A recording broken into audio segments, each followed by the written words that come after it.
Hey everyone. Welcome back to Strange Minds 6. I'm your host Ruby, and today we're going to be getting back into Creepers, The Golden Goblet by Edgar Hyde. And where we last left off was Chapter 7. Before we begin, I'd like to ask if you can please hit that like button, hit that subscribe button if you haven't already. And without further ado, grab a snack, grab a drink, or sit back and relax. And let's get to it. Chapter 7. Just then, there was a tremendous ringing sound, like hundreds of church bells all ringing at once and out of sync. Shauna covered her ears, but it was no use. The noise, which had just come out of nowhere, was ear-shattering. She looked around and saw all the ghosts and demons running around screaming with their hands over their ears. All the spooky spiders were running up the walls. The bats were crashing against the windows, trying to get out of the church. The walls were shaking and cracks were appearing in the roof. Christian and Danny the Druid were helping panic-stricken Reverend McGregor out of the pulpit and making for the door. Some of the ghosts were holding their breath furiously, as if this was the trick that would make them disappear. The noise was still ringing out and getting louder and louder. "Ah!" screamed Carlos. "That noise is terrible. What in other world is it?" Granny MacDonald called Shauna from the side of the church where they had come in. "Come on, Shauna," she said, and Shauna could see most of the ghosts drifting through the walls. Still the noise continued on. Shauna thought her head was going to explode. Her grandmother took her by the hand and drifted through the wall. Shauna watched as her grandmother disappeared and waited patiently for the same thing to happen to herself. But then she felt a great bump on her head as she tried to go through the church wall. She fell to the ground with a crash and then was alone in the church. Granny had gone through the wall, but she hadn't. "Granny, wait for me!" cried Shauna. She could hear the voices of her grandmother, Christian, Reverend McGregor, and the others all shouting things to her.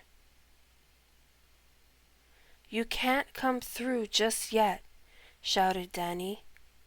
"Don't forget all that we said. This has not been a dream," said Christian. "We're counting on you." Shauna could hear Granny's voice saying, "We'll meet again soon. Have faith, my child. Have faith."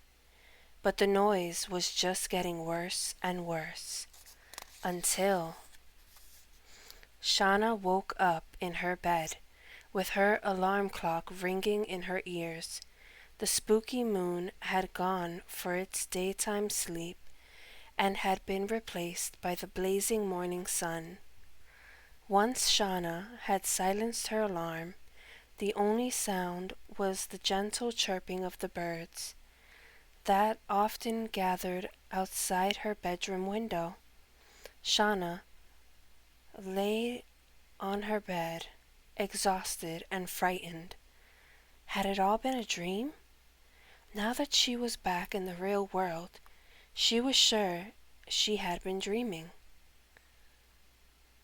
"Don't be silly," she told herself. "Go downstairs for breakfast before Mom's classic 'I'm giving it to the cat' speech." It would have been a little more convincing of a speech if the family had a cat. "You're just in time, young lady," said Shauna's mother, as she tidied up after Shauna's father, who had just left the room. Shauna's mother set Shauna's breakfast out on the table. Shauna went straight over to the TV and put on a competitive baking show. "Oh no," Shauna thought. "What are you doing?" she moaned. "You're going to have a soggy pie with that many ingredients? I didn't know you were into baking," said her mother with a laugh. Shauna smiled and slumped back. Just then her father burst through the door. "Shauna!" he shouted urgently. "Shauna, it's your gran." Shauna couldn't help herself and said she had a stroke. Shauna's father looked at her dumbfounded. Then he said, "How did you know, Shauna?" "I don't know," she mumbled. Shauna did not want to complicate an already complicated scene. "I guess I just guessed." "Is she all right, Dad?" "I'm not sure. Mrs. McSorley, her mail carrier, just called me. She found her lying on the kitchen floor. Dr. Macbeth is with her now." "Oh, Karen," cried Shauna's mother. Karen took a deep breath and grabbed the phone in the kitchen. He called Dr. Macbeth for an update. The reception wasn't great because of the isolated location of Balmaconnell. It was like trying to talk to another world.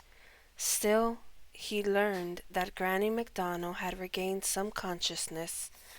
The doctor explained that the next few days would make things clearer. Karen decided in that moment that they would all fly to Inverness that weekend.